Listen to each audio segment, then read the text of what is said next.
प्रेम से बोलो जय श्री कृष्णा। भक्तों, मैं हूँ सोनी गुप्ता। रिधि सिद्धि चैनल में आप सभी का स्वागत है। आज मैं बताने वाली हूँ, कर भला तो हो भला। यह कहावत तो आपने बहुत सुनी होंगी, लेकिन यह कहावत बनी कैसे, यह प्रसिद्ध क्यों है? आज हम आपको इसकी कुछ कहानी सुनाएंगे। प्राचीन समय की बात है। सुंदर नगर में सुकृति नामक एक राजा राज्य करता था। राजा सुकृति बड़ा ही दयालु, सेवाभावी और धर्म को मानने वाला था। किंतु सुंदर नगर की सुंदरता पर मोहित होकर आए दिन पड़ोसी राज्य के राजा आक्रमण किया करते थे। राजा सुकृति के राज्य में भीमसेन नामक एक बड़ा बहादुर और निडर सेनापति था। वह कभी भी आक्रमणकारियों को राज्य की सीमा में प्रवेश नहीं करने देता था। सेनापति राज्य के प्रति वफादार तो था, लेकिन एक बार एक युद्ध में जीत उन्हें बहुत महंगी पड़ी। उसमें सेनापति भीमसेन बुरी तरह से घायल हो गया और साथ ही बहुत सारे सैनिक मारे गए। इसी बीच भीमसेन का एक मित्र उससे मिलने के लिए आया। यह मित्र राजा से बहुत ईर्ष्या करता था। उसने भीमसेन को राजा के खिलाफ भड़काना शुरू कर दिया।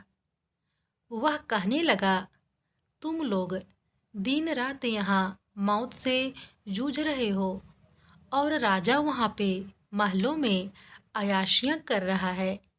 मेरी मानो तो राजा को तख्त से हटाओ और खुद राजा बन जाओ।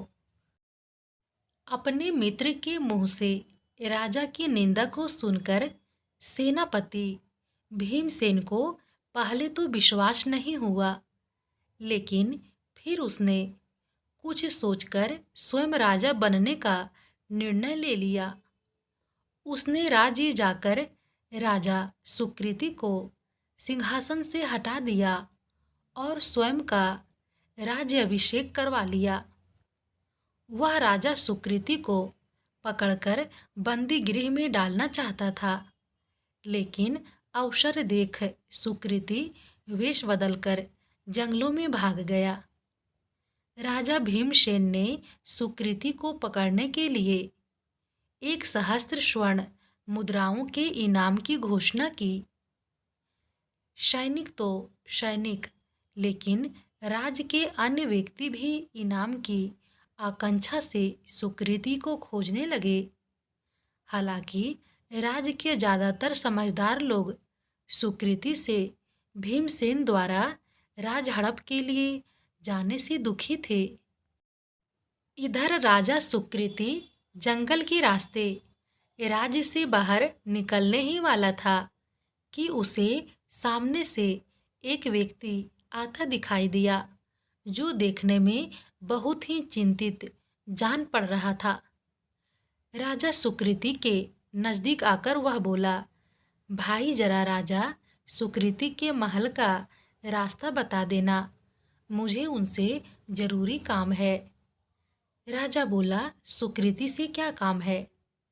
अजनबी बोला, मैं पास के गांव में रहता हूँ। मेरी पत्नी बहुत बीमार है। उसके इलाज के लिए मेरे पास पर्याप्त धन नहीं है।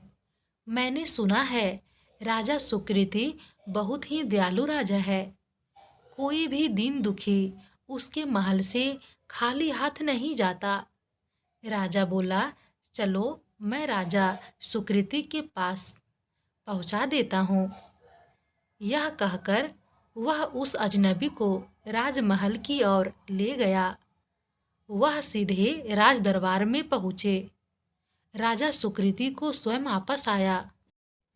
देखकर सभी सभासद अचंभित हो उठे।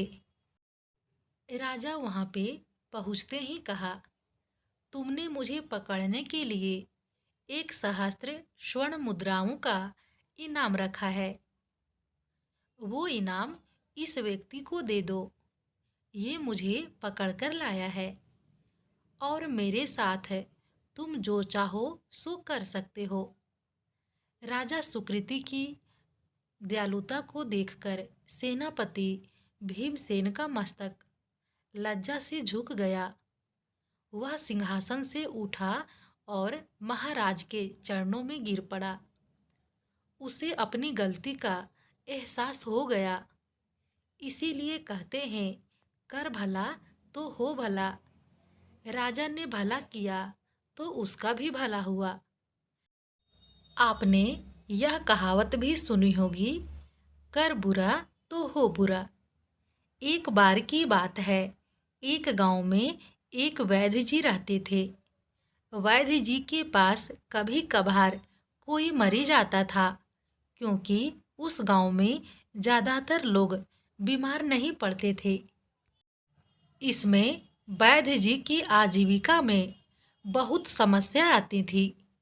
एक दिन वैद्य जी अपनी झोपड़ी से बाहर निकले और एक पेड़ के नीचे जाकर बैठ गए।